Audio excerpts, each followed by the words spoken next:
آخرت 17 سور پھونکا مخلوق کی موت کا باعث بنے گا۔ اس کی تصدیق صحیح مسلم نمبر 7381 میں موجود ایک حدیث سے ہوئی ہے۔ جاننے کی اہم بات یہ ہے کہ یہ ایک ایسی اذان ہے جس کا جواب نہ کوئی دے سکتا ہے اور نہ ہی رد کرے گا۔ یہ قیامت اور آخری فیصلے کی طرف لے جائے گا۔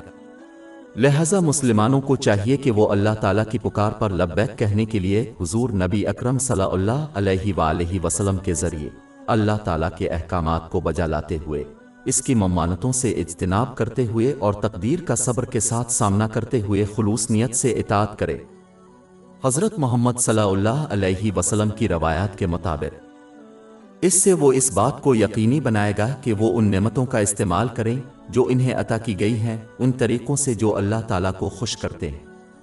باب 8 انفال آیت 24 اے لوگو جو ایمان لائے ہو، اللہ اور رسول کی پکار پر لبیک کہو جب وہ تمہیں اس چیز کی طرف بلائے جو تمہیں زندگی بخشتی ہے۔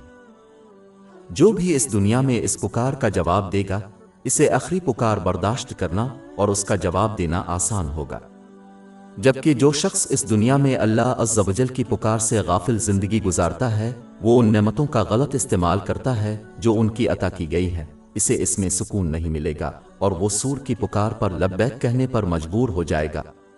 ان کے لیے ایک بہت بڑا بوجھ برداشت کرنا اور جواب دینا۔ ایک شخص صرف اتنی دیر تک اللہ تعالیٰ کی پکار کو نظر انداز کر سکتا ہے جب تک کہ آخری بلا جلد ابدیر واقع ہوگی، اور کوئی بھی اس سے بچنے نظر انداز نہیں کر سکے گا۔ اگر یہ ناگزیر ہے تو یہ سمجھ میں آتا ہے کہ کوئی شخص غفلت میں رہنے کے بجائے آج اس کا جواب دے۔